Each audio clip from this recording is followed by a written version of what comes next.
convidamos para coordenar a mesa, juntamente com a doutora Nara, doutora Leiliane Coelho André, professora adjunta do Departamento de Análises Clínicas e Toxicológicas da Universidade Federal de Minas Gerais.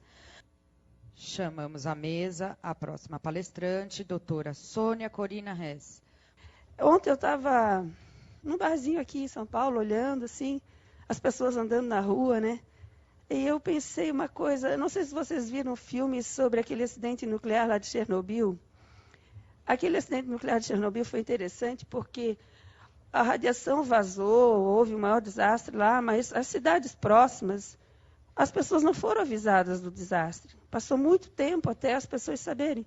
Então, o filme mostra assim, as mães passeando com os bebezinhos de manhã, as pessoas indo para o trabalho. É porque a radiação não tem cor, não tem cheiro, então elas estavam sofrendo a ação da radiação, a vida delas ia mudar muito dali para frente. E elas não tinham ideia disso. Elas estavam tranquilas na sua vidinha. Eu visualizo esse momento histórico do Brasil assim. Nós já estamos passando por um processo, nós já estamos sendo vítimas desse processo, mas nós não percebemos porque ninguém avisa. Não tem lugar que as pessoas possam saber exatamente o quanto que nós estamos sendo atacados e não tem cheiro, não tem cor, nossos sentidos não foram preparados para nos avisar. E eu espero contribuir para que, de alguma forma, a gente comece a avisar. Porque a resposta não depende desse auditório, não depende de autoridades. A resposta depende das vítimas. Vou começar falando de morte, né? Porque os mortos, eles têm algo a dizer para a gente. A gente tem que estudar a morte, ver do que as pessoas morrem para tentar evitar coisas evitáveis. Então, no Brasil, do que se morre? Aqui tem o Código Internacional de Doenças, né? O que mais se morre proporcionalmente, ou seja, dentre 10 mortos, quantos morrem de cada coisa? Problemas circulatórios, os homens. Depois, no Brasil, violência. O brasileiro é um povo violento. Parece que não, mas os homens brasileiros são muito violentos, tá? Então, a segunda causa de óbito no Brasil é violência. Causas externas. Ou é homicídio, trânsito, tudo isso. E aqui, o câncer, neoplasias.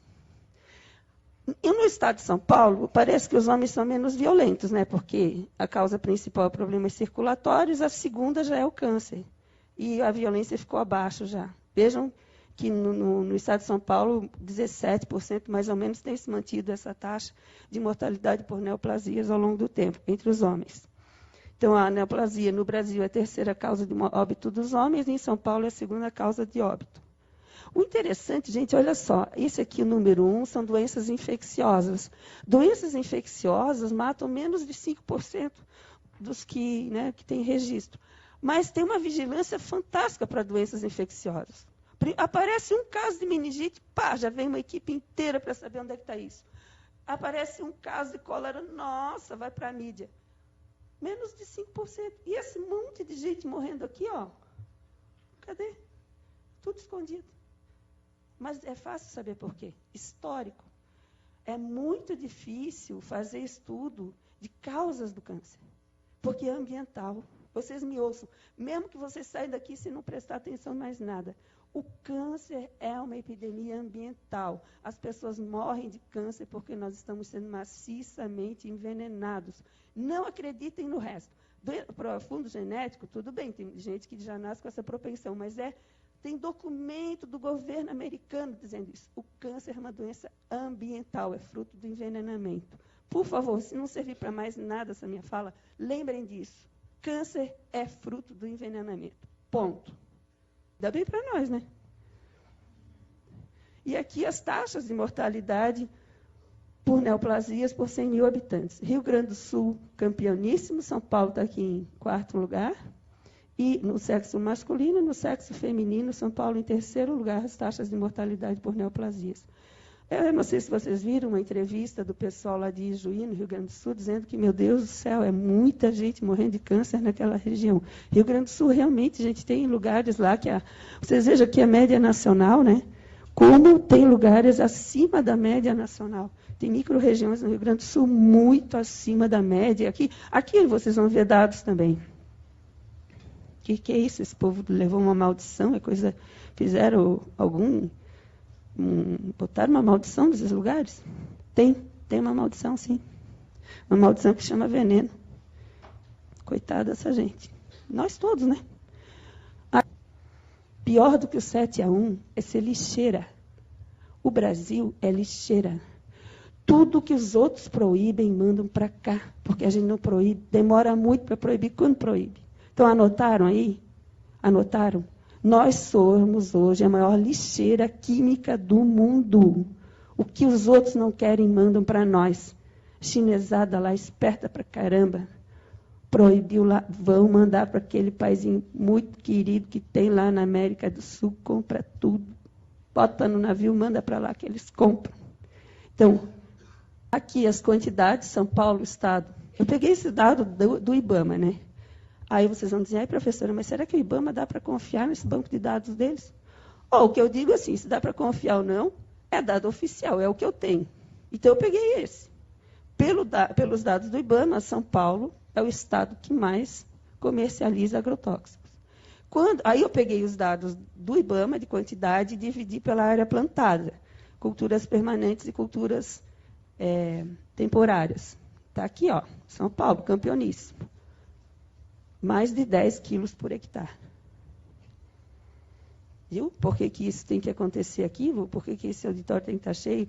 E a gente tem que movimentar esse povo aí? Porque aqui doutor Pignatti vai dizer que é o Mato Grosso, mas aqui, doutor Pignatti, ó, São Paulo está bombando também.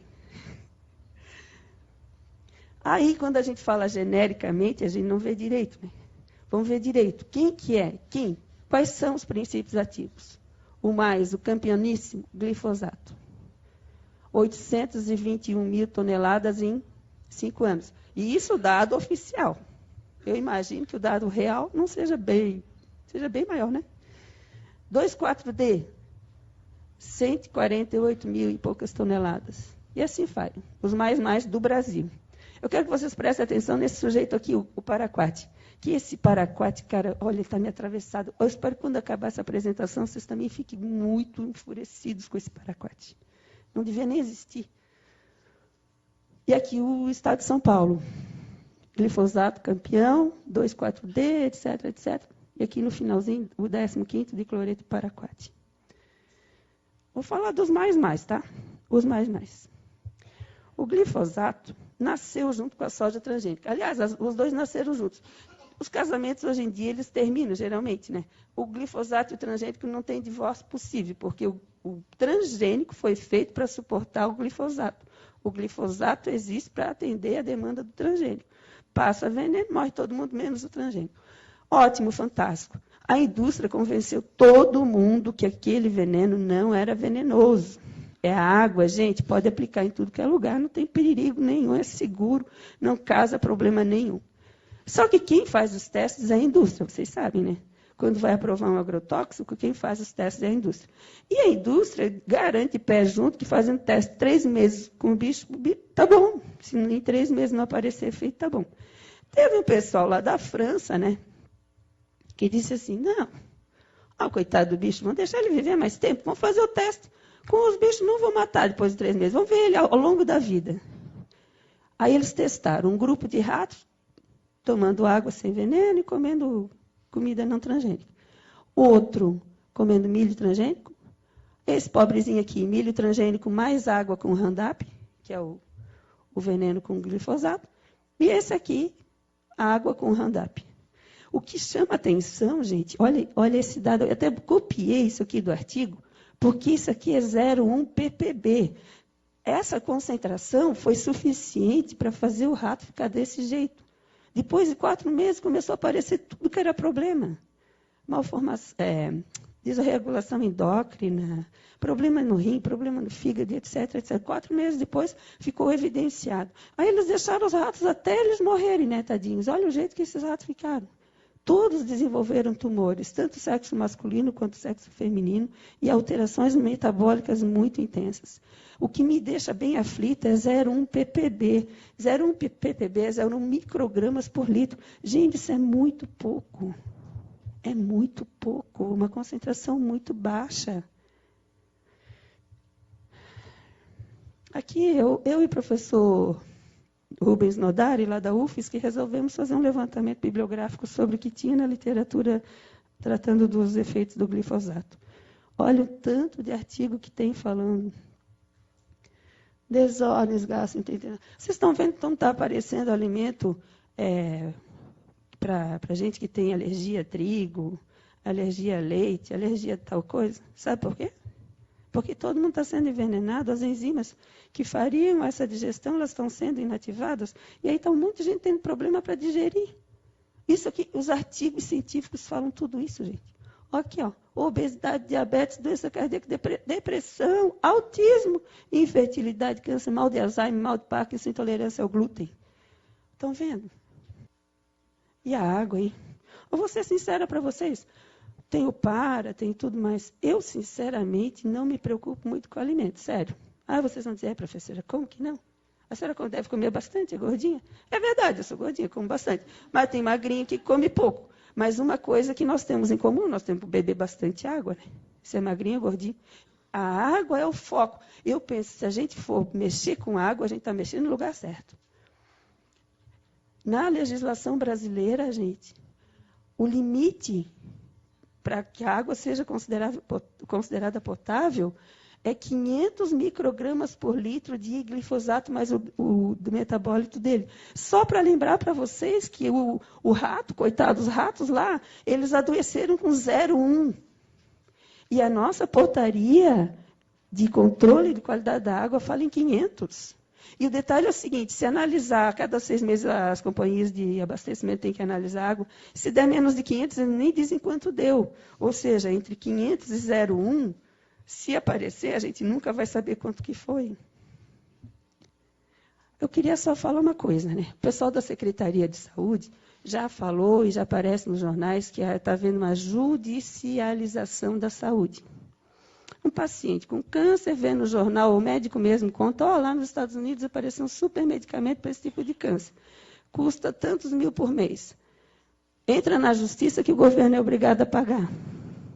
Aí, realmente, o juiz decreta, vai lá o paciente e recebe o medicamento. São bilhões de reais gastos por ano com tratamento de alta complexidade com pacientes de câncer. O que pouca gente pensa é que as empresas que fazem o veneno são as mesmas que fazem o medicamento.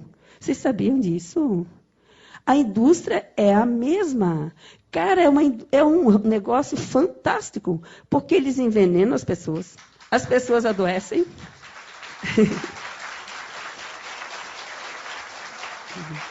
Eu não vou dizer o que a gente pode fazer, porque eu não sou tão esperta assim, mas tem um povo cabeção que já disse o que tem que fazer. Banimento dos banidos. Banimento dos banidos. A hora que alguém proibiu, tem que proibir aqui. Ninguém aqui quer continuar morando na lixeira. Como é que a gente evita de ser lixeira? Qualquer paizinho lá do fim do mundo proibiu o glifosato, e imediatamente proibir aqui, cara, senão nós vamos mandar tudo para cá. Então, o banimento dos banidos é para a gente parar de ser lixeira, é o mínimo, é o básico. Outra, pulverização aérea. O doutor Pignatti e os pesquisadores todos já sabem, botar veneno pelo ar perde muito mais do que serve para controlar a praga. Voa em cima das pessoas, da água e tudo mais. Tem que parar com isso. Vocês vão ver dados aqui que são uma loucura. Parar com isso? Não, gente, isso aqui é a cereja do bolo, né? Vocês acreditam que o mercado mais fantástico do mundo, essas porcarias não pagam imposto, gente? Vocês acreditam nisso? E quando soube disso, eu fiquei louca de raiva. Comida paga, tudo paga imposto. Isso aqui não, até a cervejinha que vocês gostam, paga imposto. Agrotóxico não paga imposto, cara. Pensa isso, não paga imposto, estão nadando de braçada. Aí lá eu faço parte do Fórum Catarinense Combate aos Agrotóxicos, mandamos uma moção pedindo, pelo amor de Deus, governador, você não disse que está em crise, então, por favor, cobra ICMS desses negócios aí. Só deixando de fora o que é usado na agricultura orgânica, por favor, cobre imposto, né? Se fala em crise, mas um mercado milionário desse não paga um tisco, nada. PIS, PASEP, COFINS, ICMS, não paga nada, cara, pensa. Que mercado fantástico. E ele diz tudo escondidinho para a gente não saber, né? Não paga imposto. Então é isso. Muito obrigada.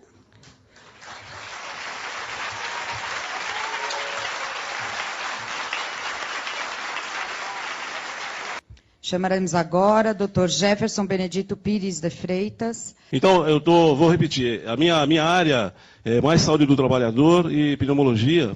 E a minha inserção nesse evento é por conta que, como professor lá do departamento, o departamento tem um centro de estudos que é o CEALAG, que foi o que proporcionou a questão do observatório ambiental. Então, eu tive a oportunidade, juntamente com a doutora Flávia, em poder fazer análise desse material. E, na verdade, o que eu quero mostrar para vocês é como é que se faz o que proporciona esse observatório. Conseguiu? Bom, então vamos lá. Então, isso aqui é só uma coisa rápida, é mais para mostrar que o acesso que todos podem ter, inclusive para futuros trabalhos, porque, na verdade, eu creio que foi um trabalho de excelência técnica, tanto no aspecto dos estudos do uso dos produtos, como num outro trabalho que veio o perfil de morbidade e mortalidade em diversos municípios. Então, é possível você associar os dois trabalhos e aí realmente você comprovar ou negar, né, os aspectos que estão sendo discutidos.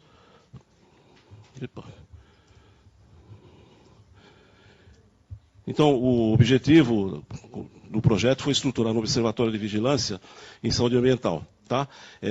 E fornecer subsídios para a implementação de um sistema de vigilância nesse caso, né? E como eu trabalho na área de saúde do trabalhador, a gente sabe que a questão de vigilância em saúde do trabalhador, se é muito precária muitas vezes no sistema urbano, imagina no rural, a gente tem muita subnotificação de doenças, né? Do ponto de vista de doenças do trabalho, uma grande subnotificação em que pese a criação do NETEP, do Nexo Técnico Epidemiológico pelo INSS, mas ainda assim nós temos um número de registro de doenças do trabalho em todo o Brasil, por volta de 15 mil a 18 mil doenças. Isso é um número ridículo, né?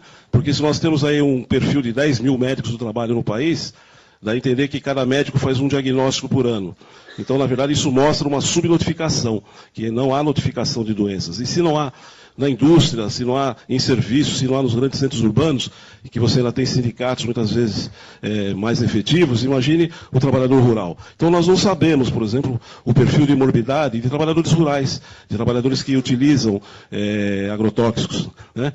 Não sabemos qual a proporção. Além do que, muitos trabalhadores estão no mercado informal, são trabalhadores muitas vezes que não têm registro de trabalho, né? Então, esses dados não vão aparecer nos órgãos oficiais, por exemplo, do DataPrev.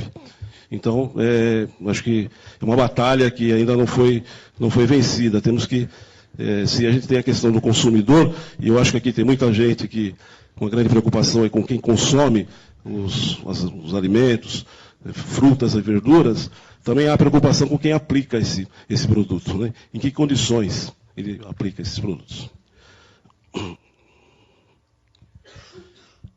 Então, aqui os dados mostrando aqui que, normalmente, os casos agudos são tentativas de suicídio, né, muitas vezes, outras vezes são por você colocar esses produtos em garrafas PET de refrigerante, às vezes é colorido, a criança vai lá e muitas vezes também se intoxica, né?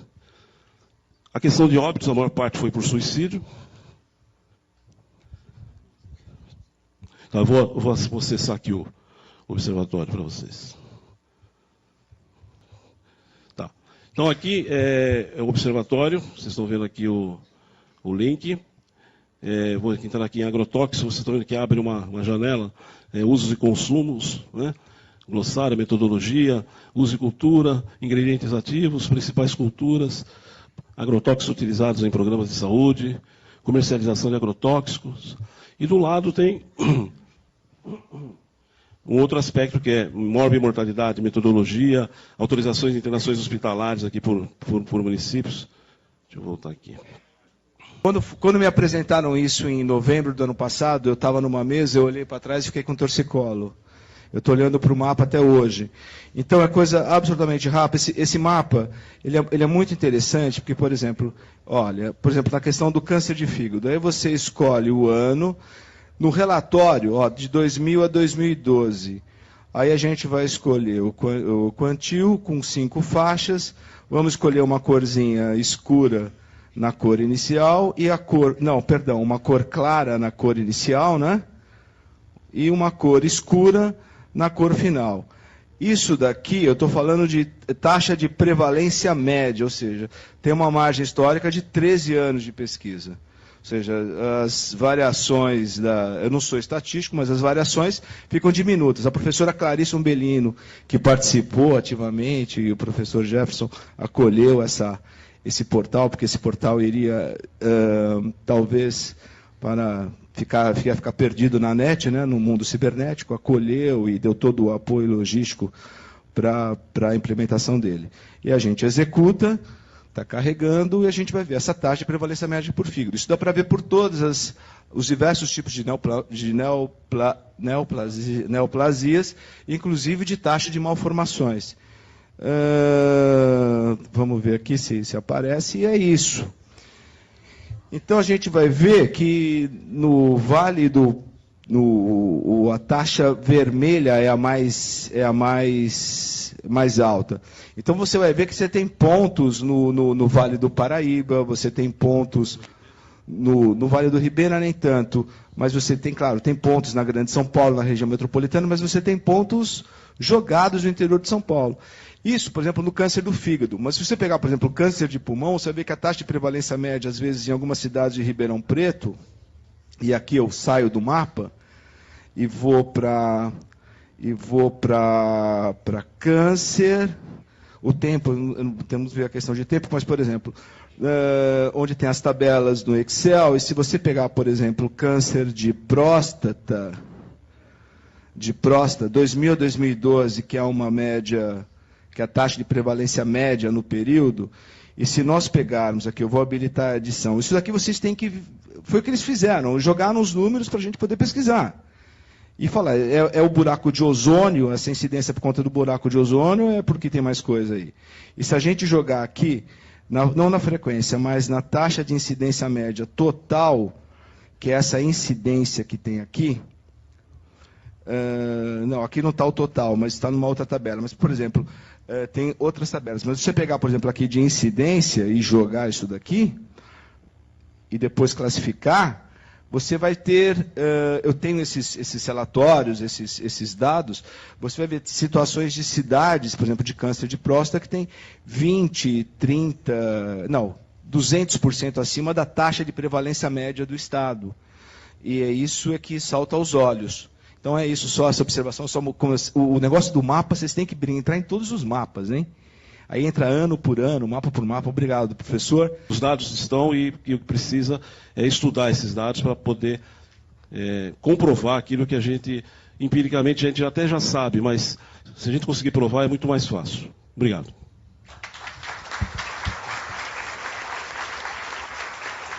Chamaremos o Dr. Paulo Hilário Nascimento Saldiva. Eu trabalhei com pesticidas poucas vezes.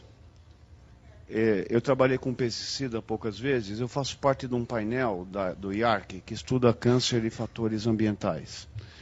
Minha área é poluição do ar, mas quando a comunidade europeia estava revendo a posição do IARC, da Agência Internacional do Câncer, dizendo que o glifosato, que as evidências sobre carcinogenicidade eram pouco sólidas, todos os revisores do IARC se reuniram e fizeram um artigo de revisão que aparentemente brecou o processo do glifosato até que seja de fato avaliado de uma forma consistente. E vai ser difícil dizer que ele não é carcinogênico. Mas eu não queria fazer daqui uma cerimônia de dizer que pesticida faz mal. Acho que isso... Nós temos que propor um remédio, né? Tem que propor uma solução. E aí que eu acho que talvez a minha contribuição possa ser um pouco, talvez, eu vou falar agora do ponto de vista pessoal, então ninguém precisa me levar a sério, porque é uma opinião pessoal. Então ela vale tanto quanto a opinião de qualquer pessoa que aqui tiver.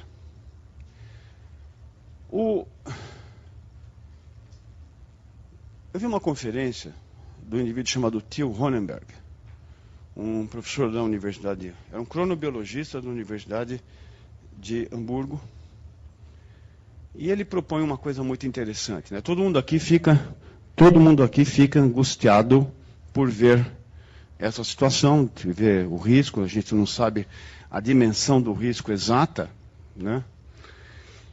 Então, eu acho que, e ele propõe que, de fato, essa angústia, talvez seja, a gente dedique a maior parte do nosso tempo na vida a resolver o que é a angústia de viver. Quer dizer, o que resolver os medos, depois que você comeu, bebeu, procriou, no fundo você procura entender por que você está aqui. E a primeira forma que a gente fez, desde o tempo primitivo, foi com religião. Você venceria a angústia pela fé ou pela religiosidade. Depois você parte para uma coisa chamada pelo entendimento. Você tem uma derivação da religião que chega na filosofia, chega nas ciências humanas, e mais recentemente você tem o entendimento a partir da compreensão que vão às ciências naturais. As ciências naturais, elas começaram a se modificar em várias áreas, até um ponto que elas não são mais compreensíveis. Mas você não tem, ao contrário das ciências humanas, que podem emitir valor e conceitos, a ciência natural não. Quando você coloca o risco relativo, você no máximo na discussão diz que era melhor banir, mas você apresenta os dados para que outros tomem. Eu que arrebentei, hoje aliás é o primeiro dia que eu consegui trabalhar de bicicleta depois de 4 meses, porque eu tive um acidente de bike, né? Então, o que você... Então eu fico pensando muito no ato de descer a escada. Se eu estiver descendo a escada e tropeçar, eu vou ter todas as informações vão dizer, salve a cabeça, preserve a si mesmo. Quer dizer, o que o meu cerebelo, meus músculos, o meu sistema vestibular, as articulações vão dizer, preserve a si mesmo. Se eu tiver com um bebê no colo, o mesmo conjunto de informações vai determinar uma outra atitude baseada num nível mais alto, que são valores, princípios e códigos morais. Bom, então, isso mostra que, no caso específico dos agrotóxicos, você deveria unir as informações dadas das ciências naturais com alguns princípios básicos de dignidade humana. E isso é a maior dificuldade hoje, porque você não consegue... As ciências ficaram tão esquizofrênicas entre si que um não consegue entender o que o outro fala. Nesse caso, a gente não pode esperar a armadilha do consenso. Se você cair na armadilha de procurar um consenso nisso, você não vai resolver nunca a situação. Porque vai ter grupos, é da lógica da indústria vender quanto mais inseticida ou pesticida é melhor para ela. Por outro lado, aqueles que se ocupam com saúde humana vai dizer, não, quanto menos usar, é melhor. Não vai ter consenso nisso. Quem deveria fazer esse consenso nos países desenvolvidos é uma coisa chamada parlamento, que recebe as informações de todas as posições e decide baseado num valor. O valor central nessa história deveria ser qualidade de vida, saúde humana e bem-estar. Se você não ouvir todas inclusive as deseconomias decorrentes do adoecimento, e subtrai isso dos anos de vida perdidos, o tratamento dos tumores, acompanhamento de pessoas com malformação. E isso deveria ser computado dentro de uma visão mais ampla. Bom, por que isso não acontece? Porque o nosso sistema ainda não está maduro do ponto de vista completo das representatividades de todos os segmentos. Então, quando você não tem um mecanismo que assegure a representatividade, você vai usar os segmentos mais fortes, mais poderosos, vão colocar a sua posição. E esse é o caminho mais rápido para a gente chegar à injustiça. Bom, então qual que é o nosso parte aqui? Se você tem um sistema parlamentar ainda imaturo, ainda não sofisticado, Por que a comunidade europeia pegou uma opinião de cientistas num artigo publicado numa revista e decidiu que não ia mais usar o glifosato e adiou esse negócio por um tempo? Porque existe uma parte da comunidade que não vai aceitar que se coloque glifosato quando um grupo de cientistas do mundo inteiro diz que isso pode dar câncer e permanece. Nós não estamos nessa fase. Então, a gente vai chorar, cortar os pulsos, ficar... Não, né? Eu acho que nesse papel, as universidades, os institutos de pesquisa, eles têm que dar uma ideia, eles têm que fazer um ponto de encontro. O problema não é multidisciplinaridade, nem transdisciplinaridade, isso não basta. Se você não pode quebrar totalmente as fronteiras do conhecimento, senão as ciências se perdem. Mas você tem que procurar pontos de entendimento aonde pelo menos um entenda o que o outro faz, entregar na mão de agentes capazes, e aqui no caso estou falando do Ministério Público, uma análise integrada dos benefícios e dos problemas, para que, a partir de valores morais, a gente decida. E o que nós estamos discutindo aqui, nós vamos aumentar a nossa produção agrícola e pagar as contas do Brasil às custas de saúde humana? Ou nós vamos ter espaço para coisas como compaixão, misericórdia e qualidade de vida? Talvez essa seja a proposta daqui, de criar o observatório extraordinário, ele ajuda. Eu fiquei comovido de ver o esforço, que não foi fácil fazer isso, deu trabalho. Mas eu acho que se a gente tivesse um espaço de encontro regular para discutir o problema, começasse a construir uma narrativa adequada e fizesse o lobby do bem, porque o lobby já existe. O que não existe é o contra-lobby. E mostrando de uma forma responsável, você consegue, então, talvez, impregnar a tomada de decisão com valores. Porque quando você não tem consenso, você tem que ter um valor que define a decisão. E a decisão, no momento, não leva em conta o bípede que nós, profissionais de saúde, estudamos. Muito obrigado.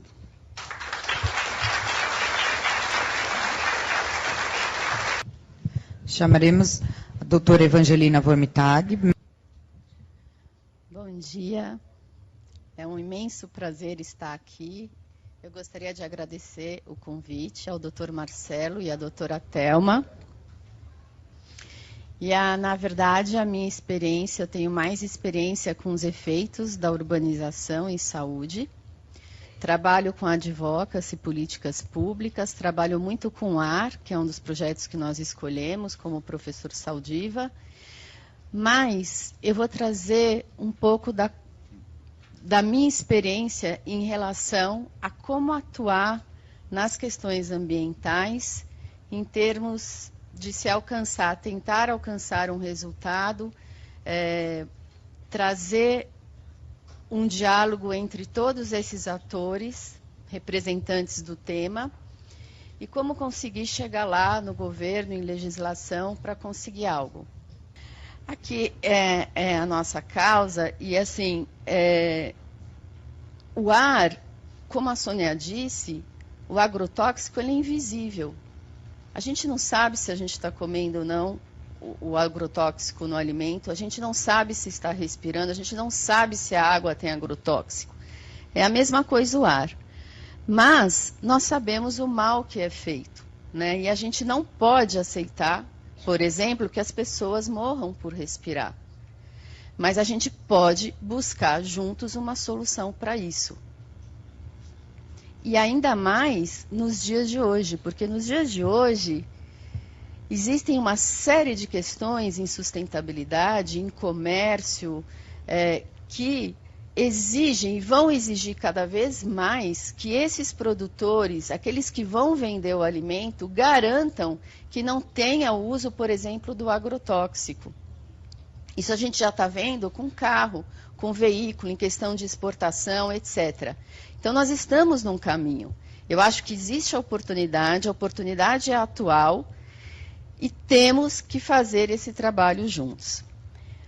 Esse é o estudo que foi feito, né, pela Clarice, a Joana, a Rita de Cássia e Leila, extremamente importante, a partir desse observatório, e ela trouxe muitas informações. Mas eu tenho certeza que alguém do lado de lá vai dizer, bom, e o que eu faço com isso? Quem disse que esse município que está preto, que tem uma grande quantidade de uso de agrotóxico e tem alto índice de câncer de pulmão, quem disse que uma coisa tem a ver com a outra? E é essa a pergunta que eles fazem, e é isso que eles têm essa dúvida. Então, como fazer essa inferência? Será que a gente precisa, de fato, mostrar uma associação real, verdadeira, que é como, por exemplo, eu fiz o estudo da poluição e ouvi dizer que aquilo não pode ser acreditado, embora eu tenha usado uma metodologia ambiental da Organização Mundial de Saúde, em relação à carga, à gravidade de carga de doenças, não adianta explicar isso para a pessoa. Mas existem formas da gente poder resolver isso. Então, veja, esse trabalho delas, eles trouxeram o seguinte. Ele traz claramente evidências, por mais que você não faça associação dos dados de intoxicações decorrentes da exposição, a sua frequência e distribuição segundo municípios, o estabelecimento de áreas geográficas prioritárias para aprofundamento de investigação. É a mesma coisa que o Ministério da Saúde faz com vigilância do ar, com o programa Vigiar. Ele mapeia nos municípios onde tem maior frota, mais indústria, mais queima de cana-de-açúcar e onde tem maior mortalidade em doença respiratória e cardiovascular. E quando ele olha os municípios e compara as áreas geográficas, juntam umas às outras, eles conseguem, pelo menos, estimar que aquele município está sob o maior risco. E aí ele vai, então, dar prioridade para atuar nesses municípios, que é o que esse trabalho do observatório está fazendo.